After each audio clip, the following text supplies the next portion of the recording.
tous et bienvenue dans ce nouvel épisode de Pop et... attendez...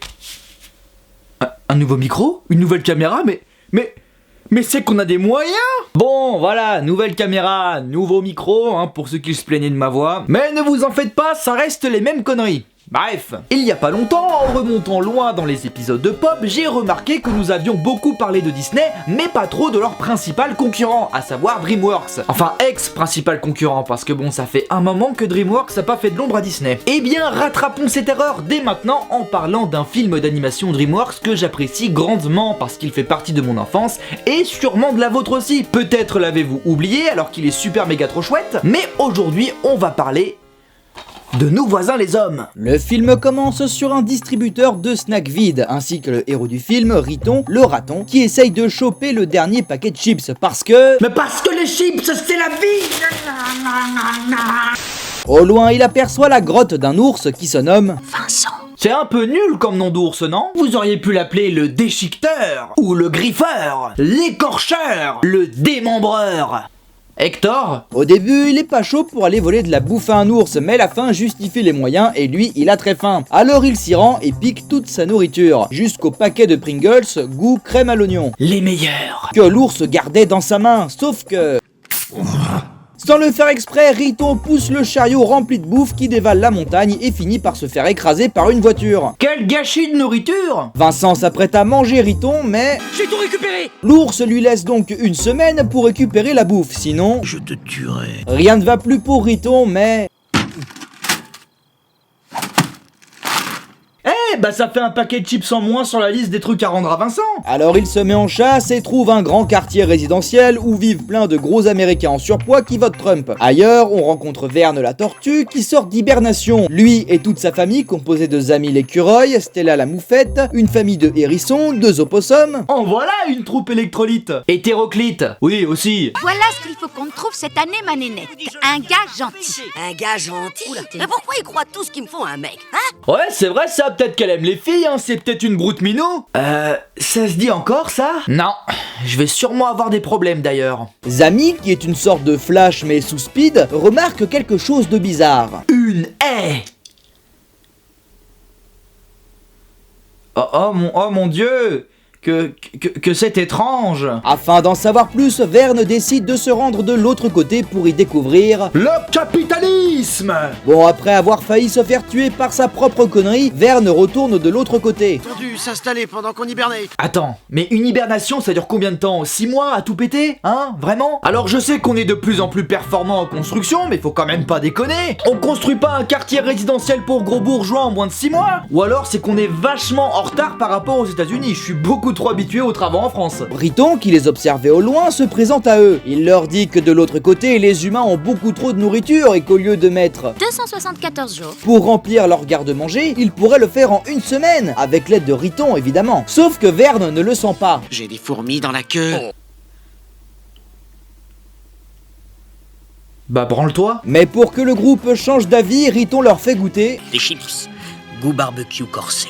Barbecue corsé? Bah, je préfère le poulet brisé de Maître de Chine. Tu sais que ceux qui n'ont pas la ref ne comprendront pas l'accent raciste? Oui, oh, et vous aviez qu'à regarder l'épisode sur les Dalton. Le poulet brisé de Maître de Chine. Le soir venu, le raton laveur emmène tout le groupe chez les humains. Qu'est-ce qu'elle dit, la queue? J'ai faim. Aidez-moi. Riton leur fait un cours sur l'humanité. Nous, on mange pour vivre. Ces gens-là, ils vivent pour manger. C'est bien résumé. De quoi? Pour les humains, trop, c'est jamais assez. Bah vas-y, dis tout de suite que je suis gros. Tu es gros. Y a des choses qui se disent pas. Y a des choses qui ne se disent pas. Comme Brute Minou. Et enfin bref. Riton leur offre une poubelle remplie de bonnes choses à manger, mais ils se font surprendre par un chat et sa maîtresse. Tout le monde s'enfuit, Verne prend les choses en main et ne veut plus retourner là-bas. Le lendemain, Riton aperçoit un des articles qu'il doit rendre à Vincent entre les mains de 2 scouts. Alors il retourne voir la famille et joue son grand numéro de ouin ouin j'ai pas de famille. Verne accepte donc qu'il reste par dépit. Riton prend Speedy Gonzami à part pour qu'il l'aide à récupérer le chariot. Alors il fait passer ses amis pour un écureuil enragé. Je veux mes biscuits. Mais tout ne se passe pas comme prévu, donc Verne va l'aider, à poil. J'ai les petits culs. et ils réussissent à voler le chariot et les cookies. Toute la famille est heureuse d'avoir des biscuits, alors ils enchaînent et récupèrent de plus en plus de bouffe, soit autant de trucs que Riton va pouvoir rendre à Vincent, le gros nounours. Mais un beau jour, une des résidentes qui en a marre de voir ces sales petites bêtes voler la bouffe appelle un exterminateur, ce qui inquiète Verne, mais pas autant que le fait que Riton lui pique un peu sa place de chef naturel. Oui, un peu comme toi qui est jaloux de moi parce que je prends un peu le leadership naturel sur cette chaîne. Qu'est-ce qu'il dit, le 6ème zinzin de l'espace, là? Rappelle-toi ce qu'a dit le docteur, tu es fort et indépendant. Quant à Riton, il se sent de plus en plus accepté dans sa nouvelle famille et se sent coupable de la future trahison qu'il leur fera. Mais pas le temps de s'occuper de ça. Mais elle est où la nourriture? Elle est où la nourriture?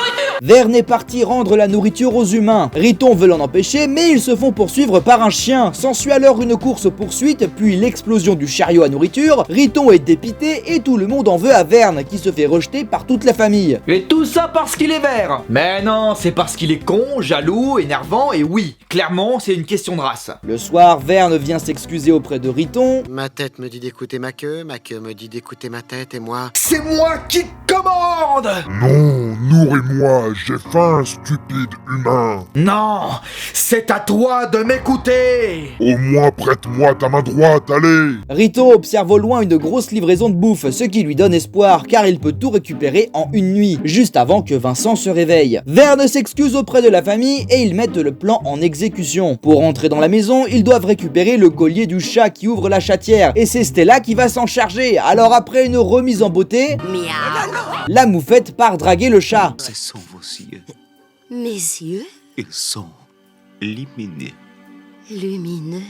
Hey, c'est vraiment une broute minou alors. Mec, quoi, ça compte pas, c'est vraiment un chat. Les animaux volent toute la bouffe et arrive le petit matin. L'humaine se réveille, toute la famille se casse, mais il reste les Pringles goût crème oignon. Les meilleurs. Et Riton doit absolument les récupérer. Mais avec l'humaine dans les parages, le fait que c'est le jour J pour Riton afin de rendre la nourriture à l'ours et la pression que lui met tout le groupe, le raton laveur pète un câble. Il me reste à peu près 7 ans pour livrer un chariot de nourriture à un ours psychopathe. Et s'il veut que j'y mette des chips crocs, j'en mettrai. Je te prie de me lâcher la queue. Il a pété un moule en l'air. Il récupère les Pringles, mais le groupe se fait repérer par l'humaine. Heureusement, Stella intervient.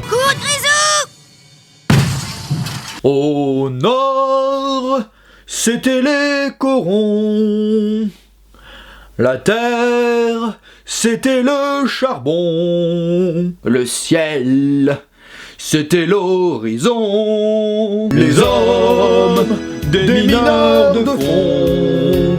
Mais bon, le chat s'en fout vu qu'il a le nez bouché. Riton s'enfuit, l'exterminateur arrive et capture Verne ainsi que le reste de la famille. Riton rapporte le chariot à Vincent qui le félicite pour le gros coup de pute qu'il a fait aux habitants de la forêt, mais le raton laveur regrette amèrement son geste et décide d'aller les sauver en reprenant le chariot de bouffe qui vient s'exploser contre le camion de l'exterminateur. Riton libère tout le monde, mais Vincent débarque et le pied de l'exterminateur qui, pendant ce temps, était inconscient, appuie sur l'accélérateur. Les 3 bébés hérissons conduisent la voiture Parce qu'ils jouent aux jeux vidéo.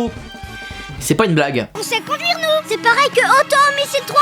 Verne essaye de venir en aide à Riton, mais là c'est le reste de la famille qui veut pas. Arrêtez de vous bagarrer quand on conduit. Sinon, on fait demi-tour et on rentre à la maison, hein. Mais vous êtes déjà en train de rentrer à la maison. Et tiens pas ta théorie. Bon, au final il l'aide, se débarrasse de l'ours et rentre à la maison, ou plutôt dans la maison. Ils repartent de l'autre côté de la haie, mais Vincent revient. Alors les animaux se cachent dans le buisson, mais de l'autre côté arrive l'autre hystérique avec sa débroussailleuse, ainsi que l'exterminateur. Verne et Riton ont l'idée de donner du Red Bull à Zami, ce qui lui permet d'arrêter le temps.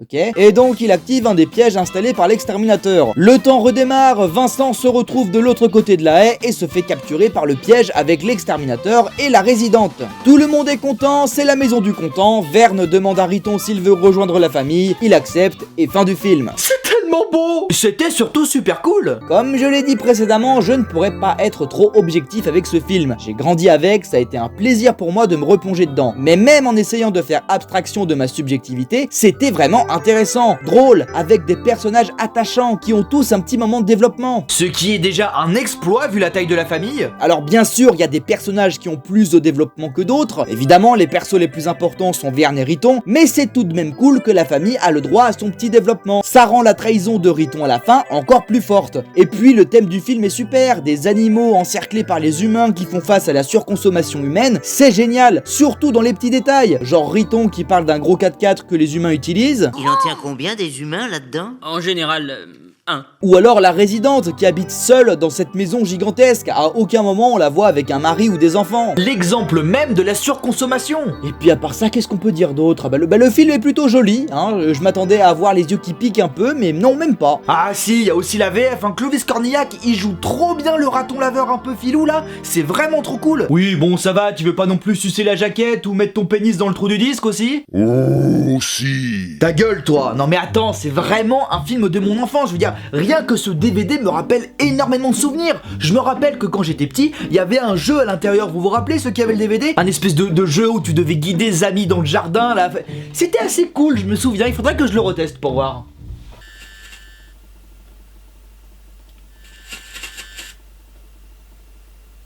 Voilà, comme ça, c'est bien. Elle est passée par ici, elle repassera par là. Ouais. C'est bon, C'était mieux dans mes souvenirs.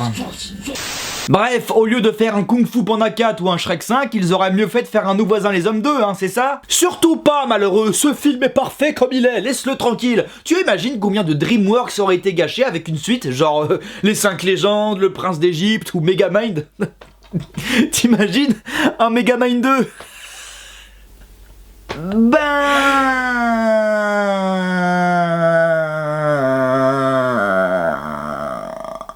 Megamind is back. I'm kind of a big deal. Guess it was a flash grenade.